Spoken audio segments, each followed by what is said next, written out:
জয় হিন্দ নমস্কাৰ welcome to your channel defence study corner. So' আজি আমি এইটো ভিডিঅ'ত চৰ্চা কৰিম যে আপোনাৰ Assam police ABUB APR constable লেভেলৰ যিমান এক্সাম আছে, ঠিক আছে, ৰিটেন এক্সাম সেইটো কেতিয়া হ'ব, কাট অফ কেতিয়া আহিব, এডমিট কাৰ্ড কেতিয়া আহিব। প্ৰথমতে মই কৈ দিওঁ আপোনাক যে কামাণ্ডোৰ বিষয়ে আমি এইটো ভিডিঅ'ত চৰ্চা নকৰোঁ, কাৰণ কামাণ্ডো আপোনাৰ ক্লিয়াৰ হ'ব লাগে যে কামাণ্ডোৰ ৰিটেন যোনটো ফিজিকেল কাট অফ হয় সেইটো এতিয়া নাহে। কাৰণ কি, কামাণ্ডোৰ অকল নেক্সট ষ্টেজ আছে সাইকোমেট্ৰিক, তাৰপিছত ফাইনেল মেৰিট লিষ্ট আহিব, এইটো মনত ৰাখিব। চ' যদি এইটো ABUB APR লগত কামাণ্ডোৰ কাট অফ দি দিয়ে তেনেহ'লেতো ৰিটেনৰ পাছতে সিহঁতৰ সাইকোমেট্ৰিক কৰাব লাগিব।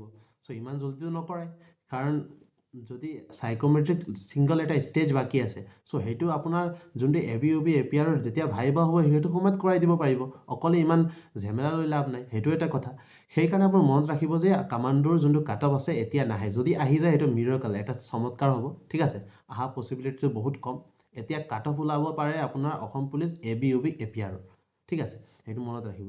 বাকী আমি যদি এটা কথা পাতোঁ যে আপোনাৰ ABUB APR কাট অফ কেতিয়া আহিব, আপুনি গম পায় যে আমাৰ অনাৰেবল CM ছাৰ, ঠিক আছে, হিমন্ত বিশ্ব শৰ্মা ছাৰে লাইভত আহি কৈছিলে যে আপোনাৰ এক্সামটো ফেব্ৰুৱাৰীৰ লাষ্ট সপ্তাহত নহ'লে মাৰ্চৰ প্ৰথম সপ্তাহত হ'ব লাগে। এতিয়া দুটামান কথা আপোনাক কৈ দিওঁ মই। এতিয়া ফেব্ৰুৱাৰী লাষ্টত হোৱা ইম্পচিবল, কাৰণ এতিয়ালৈকে যোনটো আপোনাৰ অসম পুলিচৰ অফিচিয়েল ৱেবছাইট আছে SLPBRB, তাত এতিয়ালৈকে আপডেট অহা নাই, কাট অফৰ আপডেট অহা নাই বা এডমিট কাৰ্ডৰ একো আপডেট অহা নাই। চ' এতিয়া এক্সাম নহয়, সেইটো মনত ৰাখিব। ফেব্ৰুৱাৰী লাষ্টত এক্সাম নহয়, চ' ফেব্ৰুৱাৰীৰ প্ৰথম সপ্তাহত এক্সাম হ'ব পাৰে, সেইটো এটা ক্ৰাইটেৰিয়া আছে। অসম পুলিচৰ যিমান এক্সাম হয়, অসম গভাৰ্ণমেণ্টক কৈ আছোঁ, অসম পুলিচ নহয় মাত্ৰ, অসম গভাৰ্ণমেণ্টৰ যিমান এক্সাম হয়, let it be ADRE, let it be DRS, DHS, let it be আপোনাৰ APSC বা Assam police SI, Assam police constable, anything, যিমান এক্সাম হয় আপোনাৰ ছানডে অনুষ্ঠিত কৰা হয়। কাৰণটো কি, ছানডে আপোনাৰ যিমান স্কুল কলেজ আছে বন্ধ থাকে, সিহঁতৰ অফ থাকে, ঠিক আছে, এইটো হলিডে এটা হয়। সেইকাৰণে সেইটো সময়ত অসম পুলিচ বা অসম গভাৰ্ণমেণ্টে ভাল এটা সময় পায় যে এক্সাম অনুষ্ঠিত কৰিব, সেইটো সময়ত এক্সাম অনুষ্ঠিত কৰিব পাৰি আমি, সেইটো আমাৰ কাৰণে বহুত ভাল হয়। সেইকাৰণে এতিয়া আপুনি ভাবি থওক যে মাৰ্চ মাহত কেইটা ছানডে আহিব। প্ৰথম সপ্তাহত প্ৰথম ছানডে আছে 2 তাৰিখ, ঠিক আছে। নেক্সট ছানডে আছে আপোনাৰ 9 তাৰিখ, ছেকেণ্ড সপ্তাহ, থাৰ্ড সপ্তাহ 16 তাৰিখ, ফ'ৰ্থ সপ্তাহ 23 তাৰিখ আৰু ফিফ্থ সপ্তাহ 30 তাৰিখ। So' first week 2, second week 9, third week 16, fourth week 23 আৰু ফিফ্থ উইক 30 তাৰিখ। এই 5টা ছানডে আহিব মাৰ্চ মাহত। চ' এক্সাম খাটাং এই 5টাৰ ভিতৰত এটা ছানডেত হ'ব, সেইটো আপোনাৰ ক্লিয়াৰ হ'ব লাগে।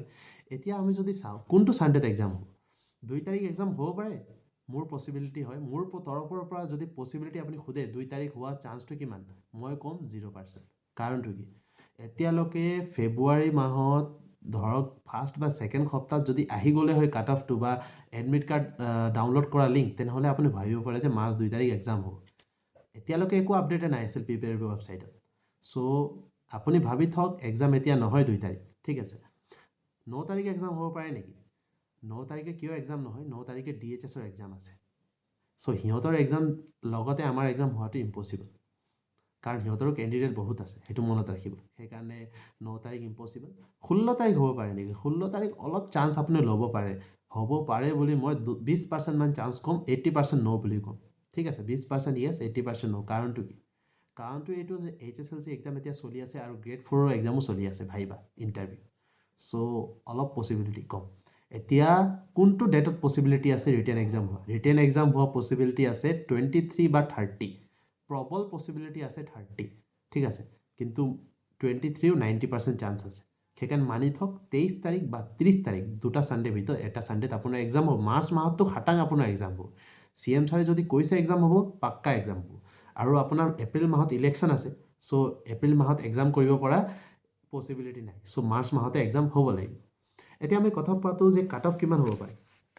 চ' কাট অফটো আপুনি মানি থওক যে যোৱাবাৰ যিমান কাট অফ আহিছিলে তাতকৈ 1 বা 2 বাঢ়িব। মই যোৱাকালি লাইভ গৈছিলোঁ 4:30 বজাত। লাইভ যোৱাৰ সময়ত মই চবকে সুধিলোঁ যে আপুনি কিমান নম্বৰ পাইছে। চবে ক'লে যে মই ইমান নম্বৰ পাইছোঁ, ডিষ্ট্ৰিক্ট ছাৰ মোৰ এইটো হয়, মোৰ এইটো ডিষ্ট্ৰিক্ট হয়, মই ইমান নম্বৰ পালোঁ, মই এইটো ডিষ্ট্ৰিক্ট হয়, মই ইমান নম্বৰ পালোঁ, এনেকৈ চবে নিজৰ নিজৰ নম্বৰ ক'লে। চবে ক'লে যে মই UBত ইমান পালোঁ, মই ABত ইমান পালোঁ ছাৰ, মই APRত ইমান পালোঁ ছাৰ। চ' সেইটো চাই পেলাই মই অলপ ডাটা কালেক্ট কৰি পেলাই আপোনাক যদি কওঁ, আপুনি মানি থওক যে আপোনাৰ কাট অফটো যোৱাবাৰ যিমান গৈছিলে ডিষ্ট্ৰিক্টৰ, ঠিক আছে, 22 চনত যিমান গৈছিলে প্ৰত্যেক ডিষ্ট্ৰিক্টৰ, এইটো দিছ টাইমো আপোনাৰ ছেম কাট অফ যাব, অলপ 1 বা 2 নম্বৰ ওপৰত হ'ব পাৰে, তলততো নহয় কাৰণ পষ্টটো কম, আৰু তাতকৈ 1 বা 2 নম্বৰতকৈ বেছি বাঢ়িও নাযাব। কাৰণ এইবাৰ বহুত ক্ৰাইটেৰিয়া ফুলফিল কৰিব লাগিব। প্ৰথম ক্ৰাইটেৰিয়া হ'ল এইবাৰ বহুত মানুহে 400 মিটাৰ ট্ৰেকত প্ৰেক্টিছ কৰিলে আৰু গৈ পেলাই দৌৰিবলগীয়া হ'ল 200 মিটাৰ ট্ৰেকত। সেইটো হ'লে সিহঁতৰ যোনটো পাৰফৰ্মেঞ্চটো অলপ ডাউন হৈছে, ফ্লাকচুৱেট কৰিছে, যোনটো নম্বৰটো হয় PST নম্বৰ, ঠিক আছে, ফিজিকেল নম্বৰ। চ' সেইটো এটা ক্ৰাইটেৰিয়া। সেইকাৰণে আপুনি মানি থওক যে কাট অফটো যোৱাবাৰ যিমান গৈছিলে সেইটো সমানে যাব। ডিটেইল কাট অফ যোনটো হ'ব সেইটো বিষয়ে আমি যদি এনালাইচিছ কৰোঁ, সেইটো মই নেক্সট ভিডিঅ' আপোনাক ক'ম। মই কৈছিলোঁ যে 14 তাৰিখে ভিডিঅ' আহিব এভৰি ডিষ্ট্ৰিক্টৰ কাট অফৰ বিষয়ে, ABUBৰ। APR নেক্সট টাইম ক'ম মই, APR সময় আছে। বাকী ABUBৰ কাৰণে মই যদি কওঁ, ABUBৰ কাৰণে যোনটো কাট অফৰ যোনটো এনালাইচিছ ফুল ভিডিঅ' আহিব, সেইটো আহিব ধৰক আপোনাৰ 3 বা 4 দিন পাছত, ঠিক আছে। 20 বা 22 তাৰিখৰ ভিতৰত আপোনাৰ কাট অফটোৰ বিষয়ে এনালাইচিছ ভিডিঅ' আপুনি পাই যাব। সেইটো কাৰণে আপুনি ৰ'ব অলপ, মই কালেক্ট কৰি আছোঁ ডাটা, প্ৰপাৰ ডাটা কালেক্ট কৰি পেলাই আপুনি জেনুইন আপোনাৰ নম্বৰটো মই ক'ম। এনেই কৈ পেলাই একো লাভ নাই, সেইটো মনত ৰাখিব। বাকী APR কাট অফ যোনটো আছে সেইটো ষ্টেট ৱাইজ হ'ব। চ' সেইটো কাৰণে আমি নেক্সট কোনোবা ভিডিঅ'ত ক'ম। এনালাইচিছ কৰি পেলাই ফুল উইথ জেনুইন প্ৰুফ আমাক যেতিয়া আমি পাই যাওঁ, তাৰপিছত আপোনাক মই কাট অফটো আগবঢ়াই দিম, সেইটো মনত ৰাখিব। এতিয়া যদি আমি চাওঁ আপোনাৰ ৰিটেনৰ কাৰণে মষ্ট ইম্পৰ্টেণ্ট থিং কি হয়, ৰিটেনৰ কাৰণে মষ্ট ইম্পৰ্টেণ্ট পইণ্ট হয় আপোনাৰ Assam history, Assam GK, Indian GK আৰু কাৰেণ্ট এফেয়াৰ্ছ। 70% ৱেইটে জেনেৰেল এৱাৰনেছৰ থাকে, ঠিক আছে, GK, সেইটো মনত ৰাখিব। সেইকাৰণে GK ভালকৈ ফ'কাছ কৰক। লগতে ৰিজনিং কাৰণে number analogy, number series, missing number, dice এইবিলাক চাব, এলফাবেট চিৰিজ এইবিলাক চাব, চিম্পল কুৱেশ্যন আহিব। মেথছৰ কাৰণে চিম্পল কুৱেশ্যন আহিব, ratio' proportion, percentage, profit and loss, simplification, এইবিলাক চিম্পল কুৱেশ্যন আহিব। ইংলিছৰ কাৰণে ডাউট আছিলে কি আহিব, ইংলিছৰ কাৰণে মই কৈ দিওঁ আপোনাক। ইংলিছৰ কাৰণে আপোনাৰ প্লুৰেল ফৰ্ম আহিব, এণ্টনিম চাইনোনিম আহিব, গ্ৰামাৰৰ ভিতৰত টেন্স আহিব, আৰ্টিকেল আহিব, প্ৰিপ'জিশ্যন আহিব, এইবিলাকে কুৱেশ্যন আহিব, চিম্পল কুৱেশ্যনছ। সেইকাৰণে যদি আপুনি ভালকৈ প্ৰিপেৰেশ্যন কৰে আপোনাৰ ৰিটেন ভাল হ'ব। এতিয়াৰ পৰা আপুনি প্ৰিপেৰেশ্যন কৰা ষ্টাৰ্ট কৰি দিয়ক। যদি প্ৰিপেৰেশ্যন ভাল হয় ৰিটেন ভাল হ'ব, ৰিটেন ভাল হ'লে ভাইবা ভাল হ'ব। মই ষ্টাৰ্টিঙৰ পৰা কৈ আছোঁ, যদি ভাইবা ভাল হয় আপোনাৰ এপইণ্টমেণ্ট অহাটো নিশ্চয়, সেইটো মনত ৰাখিব।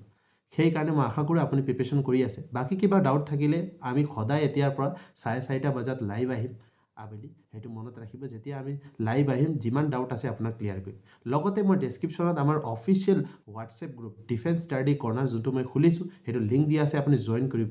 সেইটো গ্ৰুপত যিমান আপডেট আছে চব আপডেট আপুনি পাব, all total everything written related GK questions বা important question, important update, important video' বা আমাৰ ইম্পৰ্টেণ্ট যোনটো আপডেট আহিব ডিফেন্স ৰিলেটেড, এভৰিথিং আপুনি সেইটো গ্ৰুপত পাই যাব। চ' জইন কৰাটো কম্পালচৰি, আপুনি জইন কৰিব।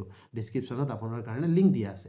বাকী আশা কৰোঁ ভিডিঅ'টো ভাল লাগিলে ভিডিঅ'টো লাইক কৰক, চেনেলটো ছাবস্ক্ৰাইব কৰক, আৰু এতিয়াৰ পৰা যি আপডেট থাকিব অসম পুলিচ ৰিলেটেড, ঠিক আছে, ডিফেন্স ৰিলেটেড এভৰিথিং আপুনি এইটো চেনেলত পাই যাব। সেই চেনেলটো পিন কৰি ৰাখিব। জয় হিন্দ।